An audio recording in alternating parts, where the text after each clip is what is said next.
da un fragmento del libro Thinking About Feeling, que presenta el ensayo de Ronald de Souza sobre lo que sé, lo que me gustaría pensar que sé y lo que me gustaría pensar.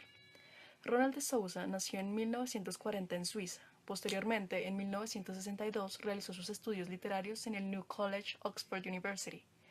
Más adelante, en 1966, su PhD en Princeton. Sus áreas de interés son la filosofía de las emociones, de la mente, de la biología y el sexo, el psicoanálisis y la epistemología. De Souza plantea que las emociones son cognitivas, es decir, que éstas se logran a partir de procesar información que se percibe, generando una diversidad confusa de los sentidos, por lo que se dice que las emociones no son fenómenos meramente subjetivos. Solomon, contrario a esto, plantea que las emociones son un juicio o cognitivismo directo. Sin esto, sería tan solo una reacción orgánica involuntaria. Por ejemplo, la ira puede ser consecuencia de la acción de una persona o un grupo que generó en quien siente la emoción la idea que está siendo atacado o afectado, y por ende debe de reaccionar. El planteamiento de Solomon es refutado por la psicología experimental, que dice que el miedo a volar es un ejemplo clásico de una emoción sin fundamento, que son experimentadas por las personas que son conscientes de que hay medios de transporte más seguros, mas esta emoción no es producida por un agente externo, sino por la propia persona. De Souza escribe acerca de lo universal en el flujo de las especies, con la descripción de la dinámica de la vida de los habitantes de una guardería, donde los niños dominantes nunca pelean o interfieren entre sí. Cada uno tiene su propia esfera de influencia. Entre los otros, la mayoría no tenía la fuerza para resistir activamente a su dominante patrón de demandas, pero algunos sabían mejor que otros cómo evadirlo. Algunos eran exigentes pero de rápida simpatía, otros por el contrario parecían más bien saborear la angustia de los demás. Algunos celosamente exigieron atención exclusiva, otros buscaban continuamente la protección de los más poderosos. En resumen, todos los lugares comunes de la interacción social humana estaban allí para ser vistos. A lo que se hace la analogía con la vida social de los primates en esta etapa de la vida, y con esta observación se plantea que, si somos tan parecidos a los animales, ¿qué nos hace diferentes a ellos? Donald dice que las emociones humanas, gracias a un regalo del lenguaje que trae consigo una particular forma fuerte de la intencionalidad, se diferencia de las emociones de otros animales, así como de otras por la adquisición de una forma narrativa. Esta conclusión, sin embargo, debe con toda justicia ser relegada a la categoría de cosas que no sé muy bien, pero me gustaría pensar. Las percepciones, como recientemente ha establecido Alba Noe, son transparentes en el sentido de que cuando intentas representar tu campo visual, terminas dibujando una imagen de la habitación en la que te encuentras. En contraste, las emociones son relativamente opacas. Reflejan hechos acerca del sujeto, pero también se refieren a algo externo, de lo cual usualmente son reacciones. Cuando el hombre furioso, la alegre novia o el esposo celoso intentan describir el mundo, solo logran describir su propio estado mental. A menudo, cierto objetivo específico en el mundo, el objeto de mi afecto, pero también al estado de mi cuerpo. De este modo, si me siento afectado por tu comportamiento, este tiene algo que ver con las lágrimas que brotan de mis ojos. Si estoy enfadado contigo, es dado tanto a ciertos aspectos acerca de mi pasado como a algo que tú hayas hecho, o a la manera en la que lo hayas hecho, o sencillamente tu forma de ser.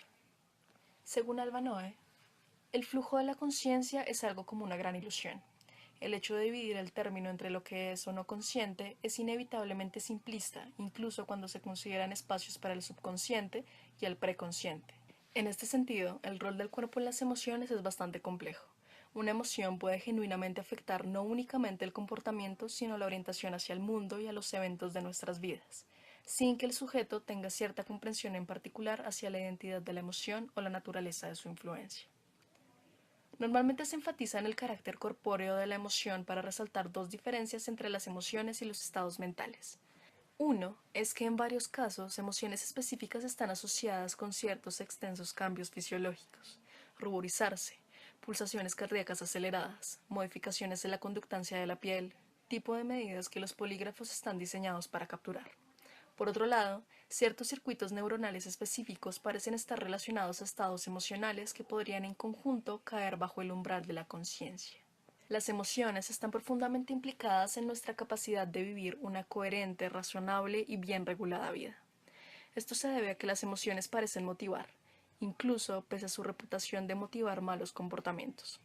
Sin embargo, si tomamos en cuenta el pensamiento de Ronald de Souza, Al considerar que las emociones complejas son aprendidas en escenarios paradigmáticos en los que se estandariza el comportamiento emocional de acuerdo a reglas sociales, nos vemos en un punto en el que no podemos considerar que las emociones motivan de la misma manera que los deseos lo hacen. Volviendo un poco a los escenarios paradigmáticos, son desarrollados mayormente a la luz de la existencia temprana, pero quizá también por la exposición al arte y la literatura, y sirven para definir y diferenciar el repertorio idiosincrático de emociones de cada persona. Las emociones actúan como agentes con la capacidad de eludir cualquier intento de frustrar sus fines. El rol de las emociones en la ética ha sido debatido por mucho tiempo y la historia de la filosofía ha oscilado entre dos posturas extremas. Una sostiene que las emociones constituyen un factor disruptivo que se encuentra entre nosotros y cualquier redención de nuestra naturaleza bestial. Al otro extremo está la idea de que las posiciones se encuentran en el núcleo de la racionalidad y la ética.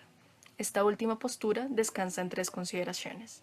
Primera, las emociones definen qué es lo que nos preocupa o importa.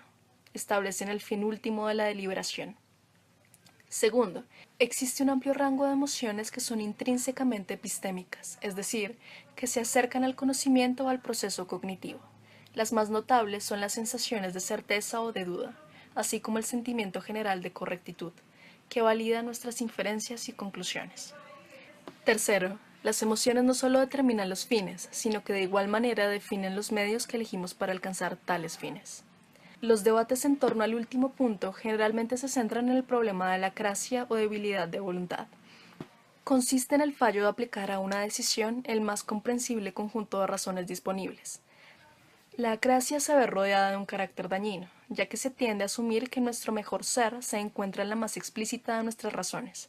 Muchos casos de acrasia pueden considerarse benignos, ya que muchas de nuestras declaraciones explícitas se encuentran contaminadas en gran medida por la confabulación. El contraste entre razonamiento y racionalización presupone una real diferencia entre la cognición e ilusión, entre la representación objetiva y proyección, en resumen, entre la verdad y la ilusión. Es bien conocido que la memoria, más que todo, retiene lo que es emocionalmente significativo. Como ejemplo, puede verse en los métodos de enseñanza antiguos basados en golpes y humillaciones, pero más específicamente podemos hablar del síndrome de Capgras. Los sujetos afectados por tal síndrome insisten que cuando ven parientes y seres queridos, lo que en realidad ven es un impostor.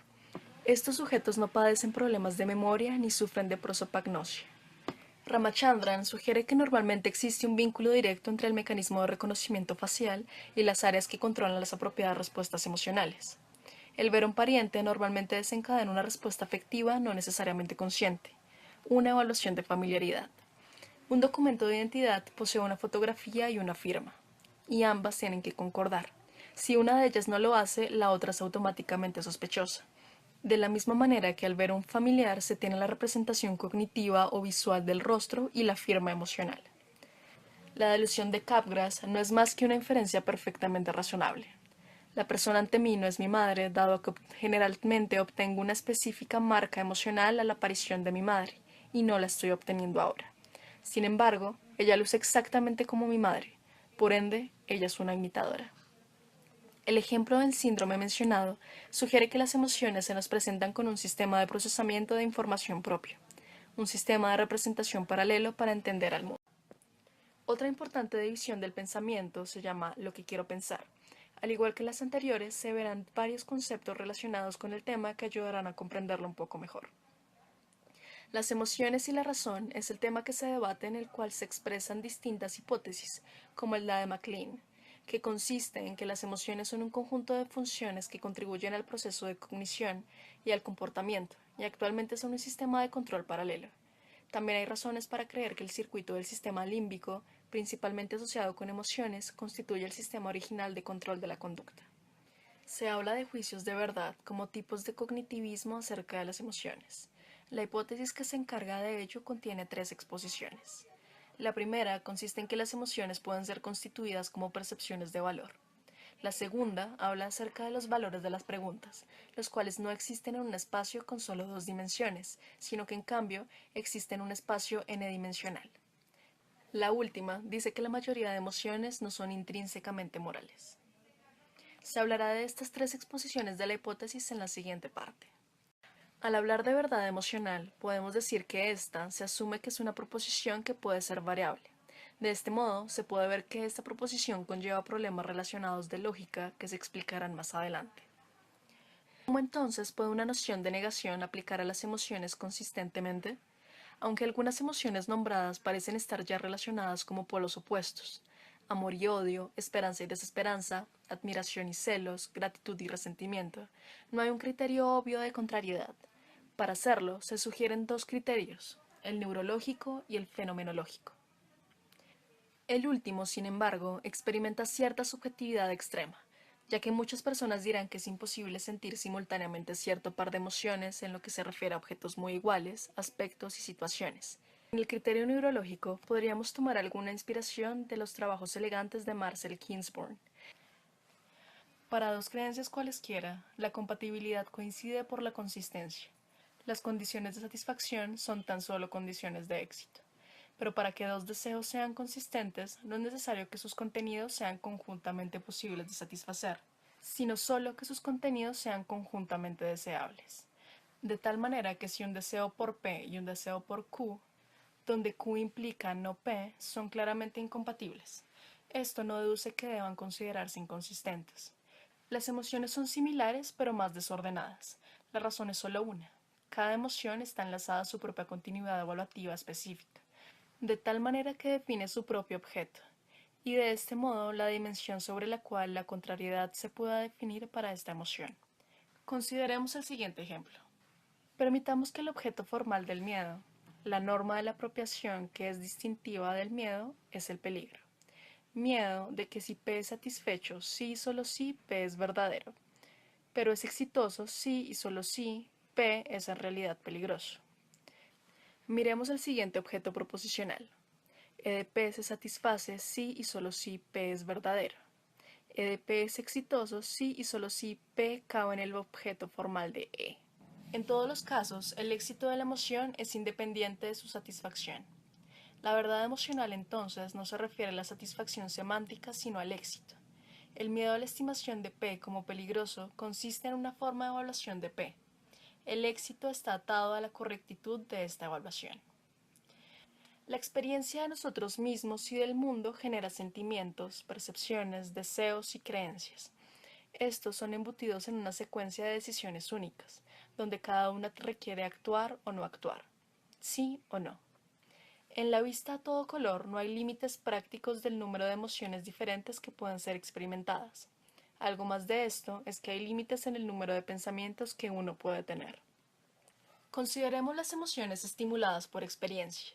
Parece obvio que las emociones estén involucradas de alguna manera, pero si la idea fuera expresar las grandes emociones, esas que se pueden listar como queramos, sea la ira, miedo, amor, asombro, envidia, tristeza o deseo.